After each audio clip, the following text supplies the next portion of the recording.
refer to the Sumerian temperament. The Sumerians' exposure to the hazards of nature made them conscious of the brevity and fragility of life.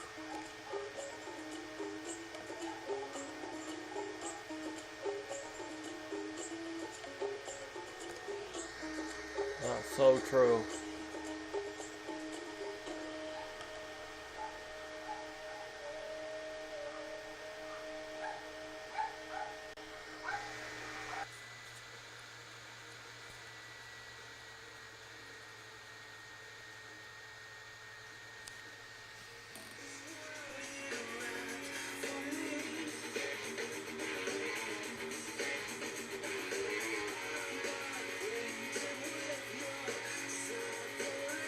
Circles that give us insane amounts of free energy every second of the day. We just don't know how to use it. We're crossing the galactic plane. It's the rise and fall of civilizations, concluding these giant, as Plato called it, the great year. We're exposed to frequencies and energies that we probably haven't experienced in the last 26,000 years. So no wonder we're going through, turmoil, and a lot of people are going crazy. They don't know how to deal with it. We're exposed to galactic light from the great sun, the cosmic, the center of our galaxy. And we're exploding with consciousness. Why? Why are we exploding with consciousness? Because this galactic light is activating our DNA, and there's plenty of scientific evidence for that you can go and look at if you still don't believe that. And it's doing amazing things. It's not just activating our junk DNA, 97% of it. So as our junk DNA gets activated, it creates a feedback mechanism, and we start to think higher thoughts, and our consciousness grows quicker and quicker. It's a beautiful thing, this, people. And it's all connected to these crazy people, 280,000 years ago, building stone circles in South Africa. They created us and allowed us to get to this point where we can contemplate our own existence and our own humanness and figure out how we fit into this great, crazy picture. We connect to the morphogenic field and realize that the resonance is the substance of the morphogenic field and plays a very important role in, spooky action at a distance that scientists are still trying to wrap their heads around. How does this all work? And this is where I realized that if we don't learn something from this ancient civilization and apply it today, it's going to be completely wasted. So I realized that these people lived for long, extended periods of time without money. And it was Kerry Cassidy, when she first came to visit me 3 years ago, she suggested to me, you should start a political party. Because when you start sharing this information, it's not going to go down well, and you need to create a platform of credibility and protection. So I did that. And the Ubuntu Liberation Movement has now been registered as a fully fledged political party in South Africa. A black form of credibility? That's it.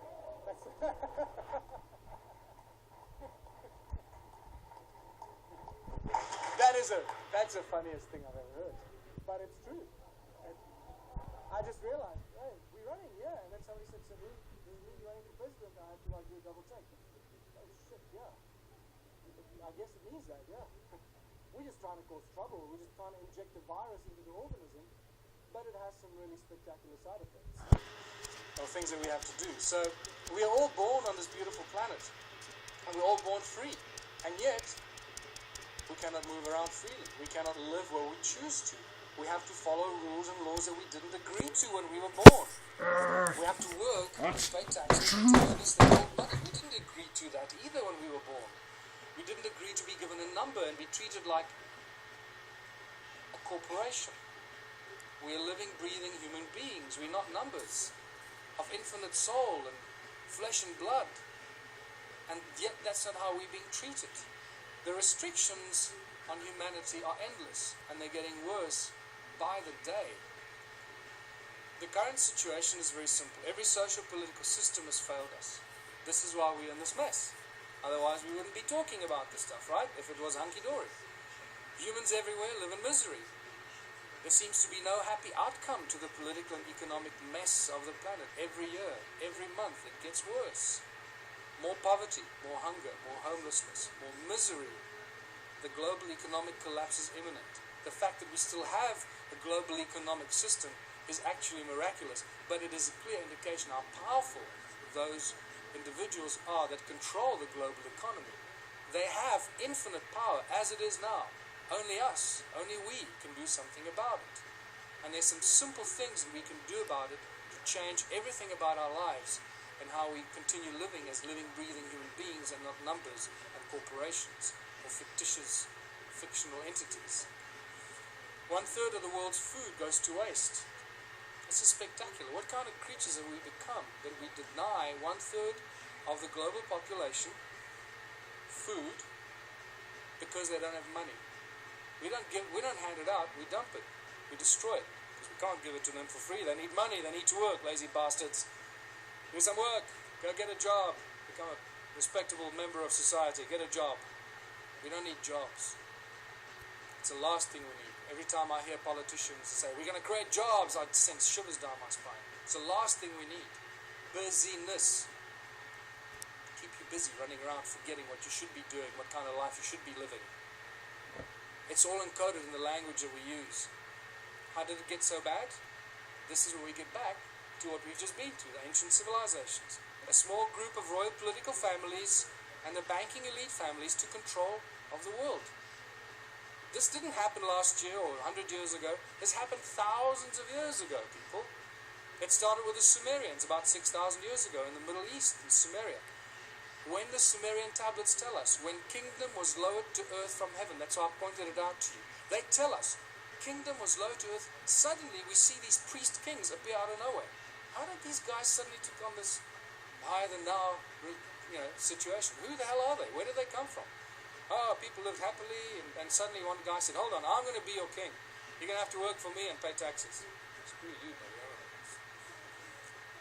So how did these priest kings in ancient times become so powerful? Because they were appointed by the gods. I'm not talking about God with a big G here. I'm talking about the gods with a small g, these arrogant pricks that came here and disturbed us on this beautiful planet. And what happened next after they appointed the priest kings? The most spectacular, miraculous thing happened. These priest kings created money. Money is not part of natural evolution. This is a complete misunderstanding of human history. Anyone that teaches you that has not done their homework.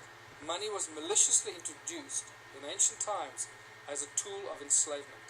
The absolute tool of enslavement, and we're feeling the worst brunt of it right now.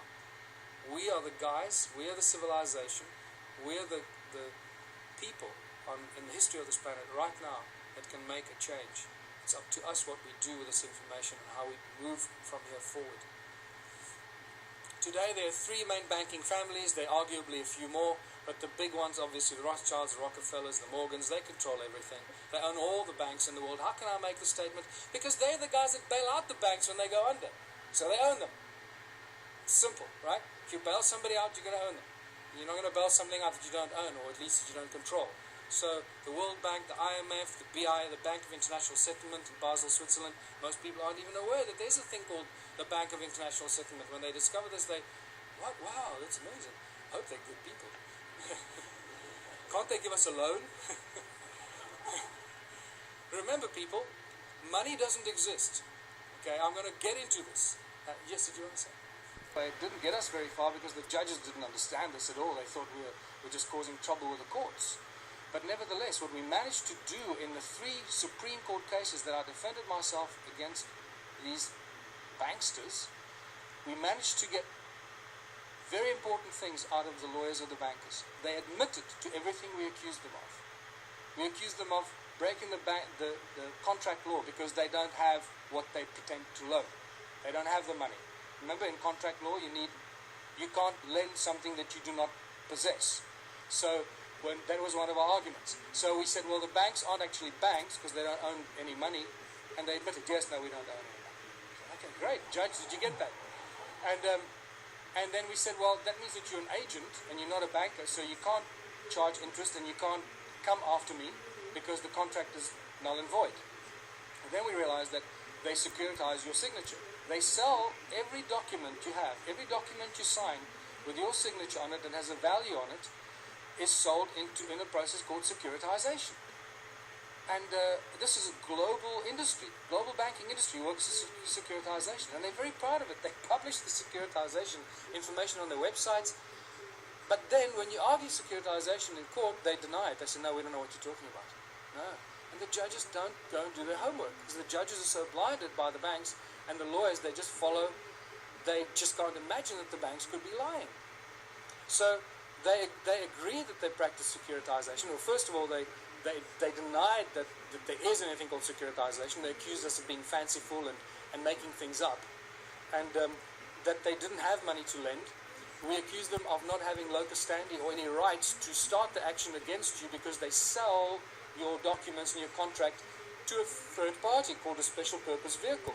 And that special purpose vehicle company is a third party that takes complete ownership of your property, your car, your credit card debt, your overdraft. Everything is securitized by the banks, because they don't have money. That's how they make money for themselves. It's all shuffling paper and bookkeeping entries and selling empty promises. And this is how junk bonds are created, because once you haven't paid on your bond, 3 months after you haven't paid on your home loan, your bond, that goes stale.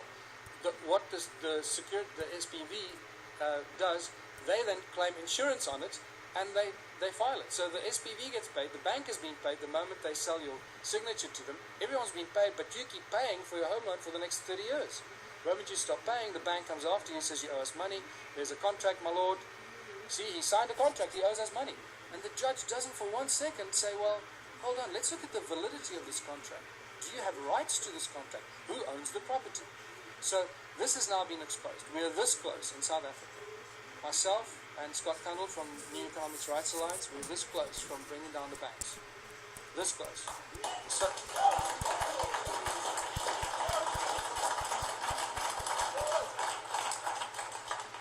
because they're just lying thieves. What you're talking about, the global banking industry, people, is nothing more than the largest legalized organized crime syndicate. That's what it is. So they're a bunch of criminals. We've got to do something about it to stop it. So I've got 2 cases against the banks now. One of 5 counts of fraud, which they haven't argued any of the points. They've argued why I'm claiming all the money that I'm claiming. They're not arguing any of the points. And Scott Cundall has got a case with New Economics Rights Alliance, which has become the 3rd largest non-profit organization in South Africa in the last 6 months, about 160,000 members. He's launched a case of unconstitutionality against all the banks. We're about to launch criminal charges against the banks, full-blown criminal charges, because the evidence is just becoming overwhelming. And all it's going to take now, one judgment. If there are any mathematicians here, you can see the complete insaneness of this. Out of thousands and thousands and thousands of court cases, people against banks, not one person has ever won a case against the banks. Just think about that. Clearly this is stacked in favor of the banks. Clearly. And the judges like are either they're paid off or they're casinos. too stupid to understand what's going on. But things have changed. We have a few situations in South Africa. We've had small victories where the banks withdrew. This is how clever they are. They withdraw before they get a judgment, or they abandon. So there isn't a precedent on the record. So you can't then go and argue the precedent. So they're very clever with this. But we're going to force them into a judgment because of what we're doing. And it's just going to take that first judgment, and then it's all over. The entire global banking system works on the same principles. And it's just going to be a domino effect. And we'll do what Iceland did, hopefully. Just reverse all the mortgage loans, reverse all the car loans, credit card, just, And have a musical artist as good as Bjork? And make us their slaves. And that's exactly what they do. And this is linked to our education system, because most people are indoctrinated into this way of thinking since childhood. Our education system has nothing to do with learning. It's developed from the banking companies to condition humanity into following orders and respecting authority. They control the contents of all the textbooks and transfer of information. Our schools are really just indoctrination camps to brainwash our children to follow orders and to bow to authority. It's got nothing to do with learning, people. The money controls the legal system, as I mentioned already. And if you just look on the internet on a daily basis, you'll see that the economic collapse is just imminent. It's somehow being kept alive.